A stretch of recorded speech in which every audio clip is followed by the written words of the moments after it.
Hi, today, I am showing you an antique phone. It is, a Kellogg one that I picked from a garage sale. They wanted $75 is the story.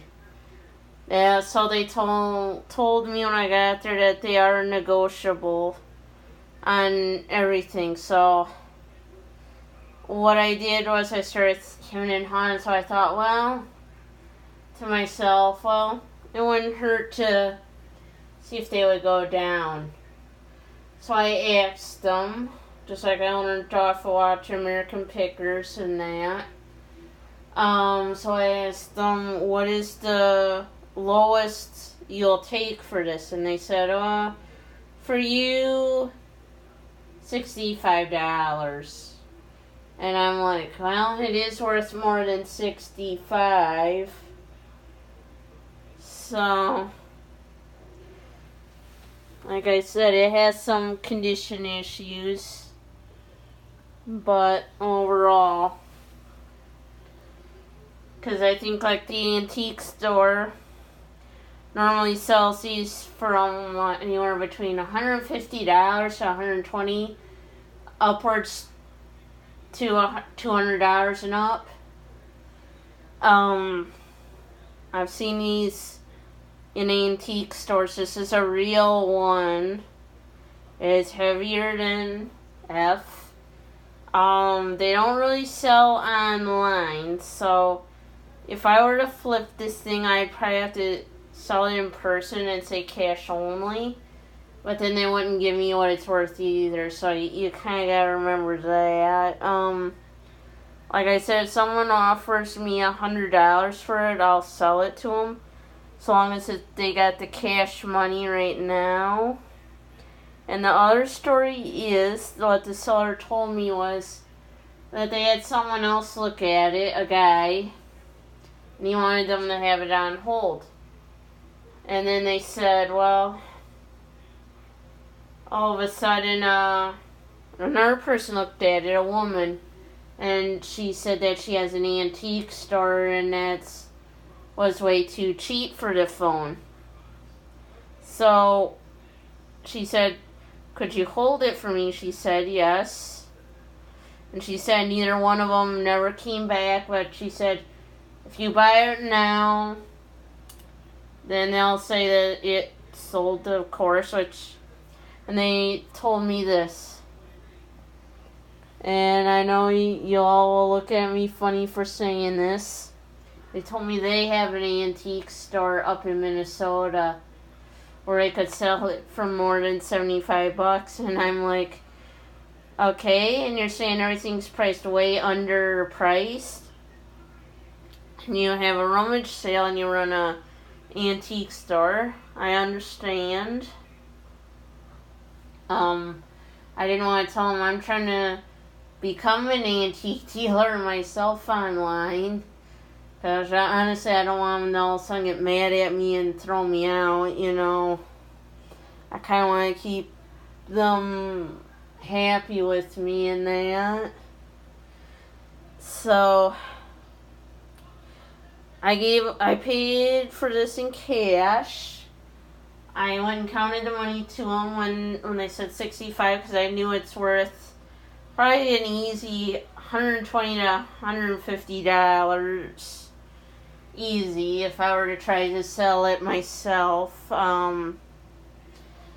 So I paid for it. I let her husband take it off the wall. I carried it to my car, loaded it in my car, and yeah. It's a little bit flaky.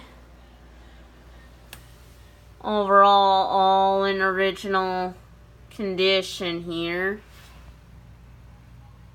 as you can see. Due to age and that. So,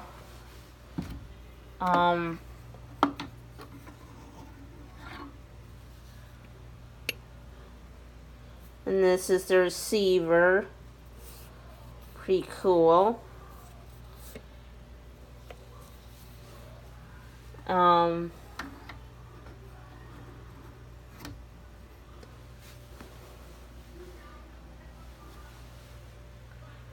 so you can kind of like to see the condition issues that I talk about this way. And like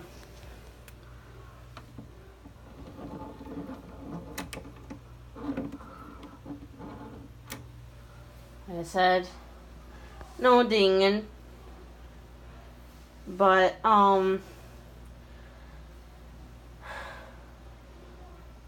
husband, when he notices, he said, well, what are you going to do with it? Well, I didn't want to tell him this. I'm not going to have any personal attachment to it. If someone wants to fucking buy it off of me on Instagram or Facebook and offers me $100 cash, as long as if I can make a profit, I'll sell it to them. As long as they pay me right away in cash, it's theirs then. That's why I hate to say it to people. Because I'm being serious. That's how I scooped this up. When I noticed it all of a sudden, I'm like, that's worth way more than what they priced it. I didn't want to tell them how I know the antique market myself is. I've talked to antique dealers over the years. They taught me some things, like one that sells coins, he said to me. He looks into a coin value book, and he always buys a new one every year. And then he goes to people and says, for your whole collection, I'll give you this amount of money. And it ain't going to be the full retail value for the collection. And then he says, then once he pays them, he goes through each of the coin in the collection in currency and figuring out how much they're worth and how much he can sell them for. And he sits down and then prices them.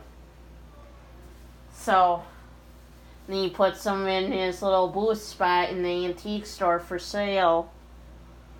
And like another one says, when a customer comes in, they try to sell, they won't give them full retail value, they'll give them only half of the value. So, and then they'll sell it for retail value. And some of the antique dealers, they'll go to garage sales to pick up items to sell. They'll, from what I've been told, even auctions. So, yeah. So, you kind of gotta know how much they're worth, how much they're selling for, and not to overpay, let's say, and looking over the condition. As they say, you gotta nitpick on the condition on everything before you sell it, and then pointing out the flaws a bit. But don't say that you're an antique dealer. So, well, like I said, this is a great phone. I was real happy and that to get it. It's a real one, so it's no replica. It's genuine. So yeah, there are replicas out there of these.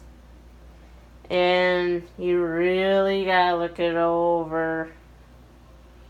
So, just like I said, that's a real nice gem that I found, and honestly, like I said, there'll be some things I will try to do my best with to sell if I have to, including that 1959 National Cash Register that years ago I bought from a rummage sale.